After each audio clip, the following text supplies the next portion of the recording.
Good morning. Chào buổi sáng, các cô, các bác, các bạn và các đồng minh. Chúc mừng tháng di sản API. Tên tôi là Gunjan Mittal và chào mừng bạn đến với một chương trình khác của My API Life, nơi bạn sẽ nhận được thông tin phù hợp, có thể truy cập về sức khỏe tinh thần, các mối quan tâm về an toàn và các sự kiện cộng đồng. Chúng tôi cố gắng phù hợp về mặt văn hóa trong chương trình của mình bằng cách thảo luận về các chủ đề lớn hơn vượt ra ngoài châu Á, châu Mỹ và những người trong chúng ta ở cộng đồng người châu Á hải ngoại. Nếu bạn chưa quen với chương trình phát sóng này, thì thông tin được trình bày trong My API Live dành riêng cho cộng đồng châu Á nhưng vẫn phù hợp với các cộng đồng lớn hơn ở Austin. Hôm nay chúng ta sẽ bắt đầu với một bài thực hành chánh niệm đơn giản bằng cách bấm huyệt, nói về sức khỏe tinh thần trong cộng đồng của chúng ta và một số hoạt động và sự kiện thú vị diễn ra quanh thành phố. Như bạn đã biết, chương trình phát sóng của chúng tôi có trên cả trang Facebook của Austin Public Health và kênh YouTube mới. Kênh này giúp bạn truy cập và chia sẻ với gia đình bạn dễ dàng hơn nhiều. Vui lòng lưu và đăng ký trên YouTube trong danh sách phát My API Live để dễ dàng tìm thấy trong tương lai. Và chúng tôi sẽ bỏ liên kết trong phần chat. Nhân tháng di sản APA, tôi muốn giới thiệu một số phương pháp chữa bệnh truyền thống mà nhiều người trong chúng ta có thể quen thuộc và hoặc sử dụng tại nhà. Bạn có thể đã nghe nói về bấm huyệt.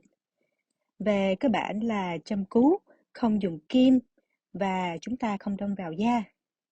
Thay vào đó, chúng ta sử dụng ngón tay hoặc một vật nhọn để ấn vào các điểm áp lực cho mình để giúp giảm đau, ngăn ngừa thương tích hoặc thậm chí để giảm bớt bất cứ kỳ bệnh tật nào xâm vào cơ thể.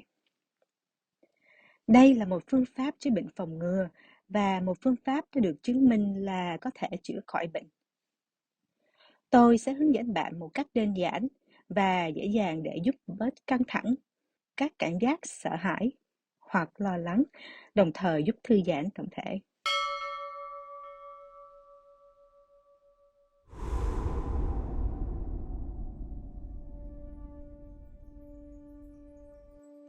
Hãy ngồi với những gì đang hiển thị với chúng ta ngay bây giờ, trước khi chúng ta bắt đầu bài tập chánh niệm của ngày hôm nay. Khi bạn ngồi với cảm xúc, suy nghĩ và cơ thể của mình, nếu có bất cứ điều gì xảy ra khiến bạn cảm thấy lo lắng hoặc không thấy thoải mái, hãy cẩn thận khi bạn thấy phù hợp. Cố gắng làm cho cuộc sống của bạn thẳng hơn hiện tại nếu bạn có thể. Bạn biết đấy, có một cột sống thẳng cho phép oxy đi sâu hơn vào cơ thể và vào các tế bào của mình. Chúng ta muốn mở rộng ra khi hít vào và thả lỏng cơ thể khi thở ra.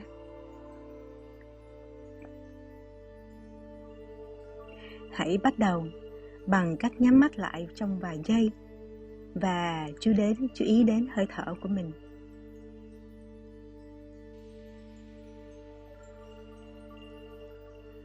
Chúng ta luôn bắt đầu và kết thúc với hơi thở, vì hơi thở là sự sống.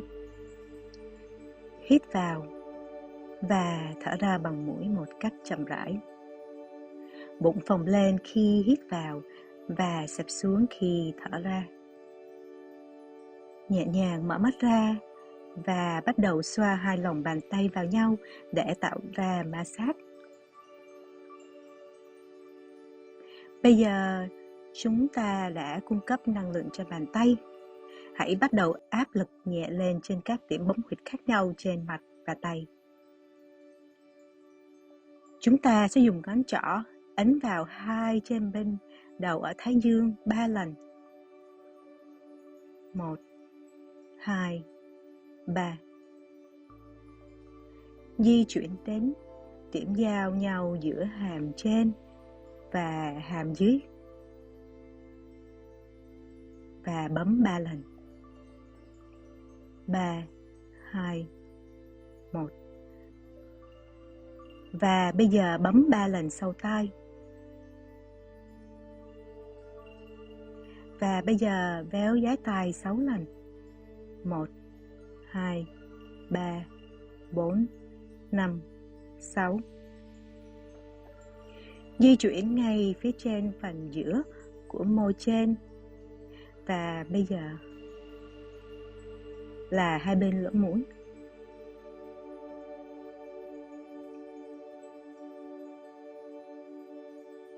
Và cuối cùng là giữa hai bên lông mày.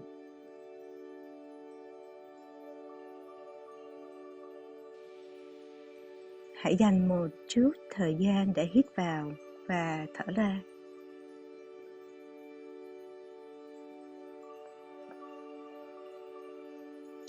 Bây giờ chúng ta hãy dành một chút thời gian để bấm huyệt trên tay. Bấm và giữ trong 3 giây ở phần thịt giữa ngón trỏ và ngón cái. Giữ 1, 2, 3 và thả ra. Hãy làm cái tay bên kia cũng vậy. 1, 2, 3 và thả ra. Hãy thư giãn tay và nhắm mắt lại một trong giây lát.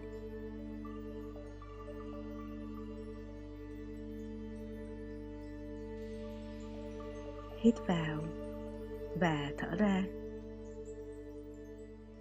Nhẹ nhàng mở mắt ra. Những điểm bấm huyệt này mà chúng ta áp dụng trực tiếp lên có thể giúp giảm đau đầu, có thể hỗ trợ tập trung và sự minh mẫn, và cũng có thể là thuốc hỗ trợ giấc ngủ khi bạn bị mất ngủ. Đó cũng là một cách tuyệt vời để đưa máu lên mạch, giữ cho làn da của chúng ta khỏe mạnh và trông trẻ trung hơn.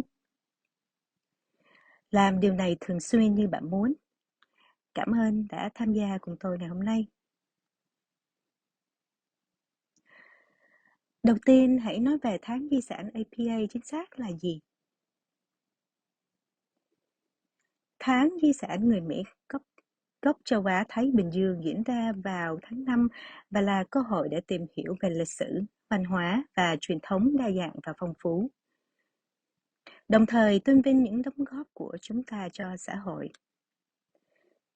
Tháng này cũng tôn vinh những đóng góp của những người dân các đảo Thái Bình Dương, những người có nền văn hóa và lịch sử khác biệt với cộng đồng người Mỹ gốc Á.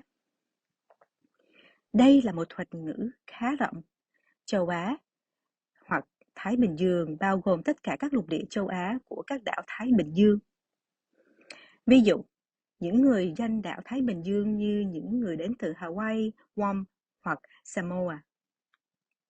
Vì vậy, như bạn có thể thấy, nhãn APA hoặc API bao gồm rất nhiều nền văn hóa, ngôn ngữ, phương ngữ, tôn giáo trải dài tới khắp lục địa châu Á và các đảo.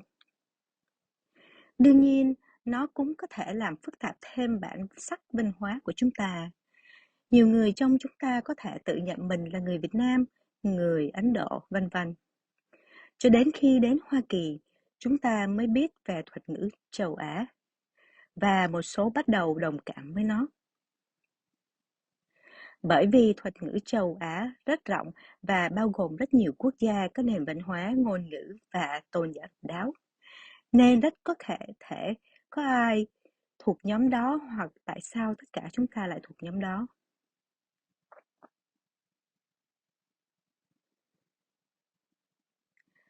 Điều này dẫn tôi đến một câu hỏi khác về việc có hai bản sắc văn hóa trở lên có nghĩa là gì?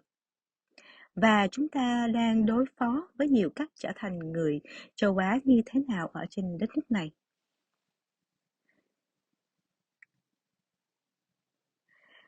Vì tôi là một người đã phải giải quyết bản sắc văn hóa của chính tôi và gia đình tôi. Những xung đột văn hóa và sức khỏe tinh thần của tôi là người Ấn Độ ở Mỹ. Cuối cùng tôi đã tìm ra những cách riêng của mình để giải quyết căng thẳng và cảm xúc, cũng như cách tôi hòa nhập với thế giới này. Tôi mời bạn suy nghĩ xem sức khỏe tinh thần có ý nghĩa gì đối với bạn và gia đình của bạn. Làm thế nào bạn đối phó với những phần khác nhau của bản thân khi sống trong ngôi nhà xa nhà này? Nếu bạn đấu tranh với cảm giác bị cô lập hoặc không thuộc về bất kỳ vùng đất nào, bạn có thể đi đâu? Nhiều người trong chúng ta có lịch sử rất phức tạp và đau buồn, đặc biệt đối với những người đến đây với tư cách là người tị nạn hoặc người xin tị nạn. Tất cả chúng ta đều có một hành trình khác nhau, một câu chuyện khác nhau để kể, và tất cả chúng đều có ý nghĩa gì đó. Kể câu chuyện của bạn trong một không gian an toàn với những người sẵn sàng lắng nghe hoặc hỗ trợ bạn là điều quan trọng đối với sự chữa lành của chính chúng ta. Vì vậy, bạn có thể nói chuyện với ai khi cảm thấy buồn? Bạn có một hệ thống hỗ trợ không? Nền giáo dục châu Á của chúng ta có thể bị đánh bó bởi cảm giác tội lỗi, xấu hổ hoặc sợ hãi. Sợ bí mật của gia đình bị lộ, sợ bị đánh giá hoặc sợ bị hiểu lầm, vân vân. Chăm sóc sức khỏe tinh thần của chúng ta thường là một chủ đề cấm kỵ, và ý nghĩ mở lòng với bác sĩ trị liệu không chỉ khiến bạn cảm thấy xa lạ mà còn có thể cảm thấy hơi ích kỷ. Đặc biệt là đối với những người phụ nữ, những người luôn đặt nhu cầu của gia đình trên trước nhu cầu của chính bản thân. Giờ đây, chúng ta đang tìm hiểu những lợi ích của việc chia sẻ và tìm hiểu về một số lịch sử và hành trình đau buồn của chính chúng ta với những người phù hợp. Tìm kiếm sự giúp đỡ không nên đánh đố với cảm giác tội lỗi, xấu hổ hoặc sợ hãi. Trên thực tế, giải quyết vấn đề sức khỏe tinh thần rất quan trọng đối với sự sống còn của chúng ta với tư cách là một con người và đối với sức khỏe của cả gia đình chúng ta và hơn thế nữa. Hành động này có thể khiến bạn cảm thấy nhẹ nhàng và tự do hơn. Nếu bạn đang muốn học cách trò chuyện nhiều hơn trong gia đình của mình, chẳng hạn như giữa con cái, cha mẹ và ông bà, chúng tôi xin mời tham dự sự kiện này tại Trung tâm Tài nguyên Người Mỹ gốc Á vào ngày 20 tháng 5, tức là thứ Bảy tới. Sự kiện mang tên "Bạn đã ăn chưa?" Giao tiếp giữa các thế hệ trong các gia đình châu Á. Họ sẽ tìm hiểu sâu hơn về cách chúng ta có thể cải thiện giao tiếp, cách xây dựng hệ thống hỗ trợ trong nhà của mình và cách tạo không gian an toàn cho nhau và phù hợp với mọi người.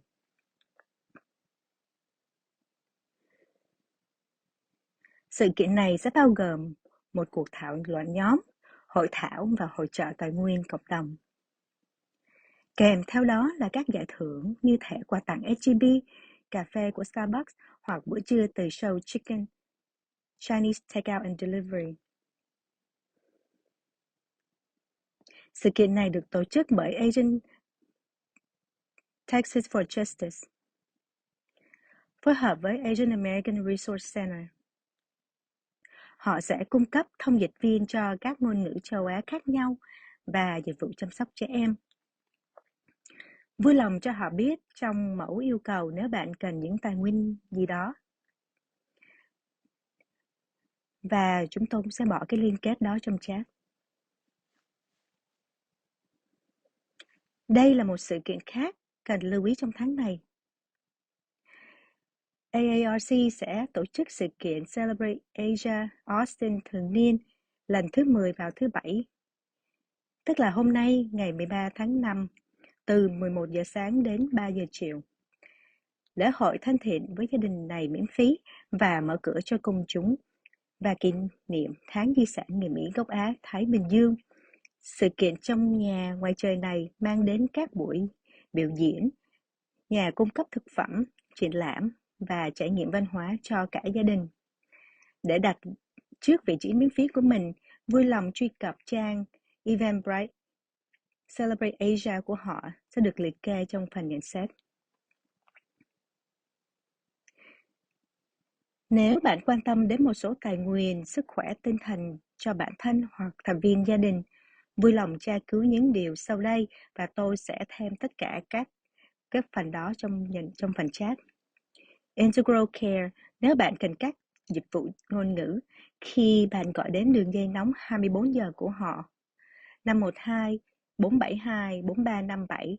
Vui lòng cho họ biết bạn muốn nhận dịch vụ bằng ngôn ngữ nào. Hãy truy cập trang web của họ integralcare.org để biết thêm thông tin. YWCA cũng là một nguồn tài nguyên sức khỏe tinh thần và bạn có thể biết thêm thông tin bằng cách truy cập trang web của họ ywcaustin.org. Nếu bất kỳ ai đang sống với người bạn đời hoặc thành viên trong gia đình bạo hành, bạn cũng có thể liên hệ với dịch vụ hỗ trợ gia đình châu Á của Austin. Họ có đường dây nóng bí mật 24 giờ.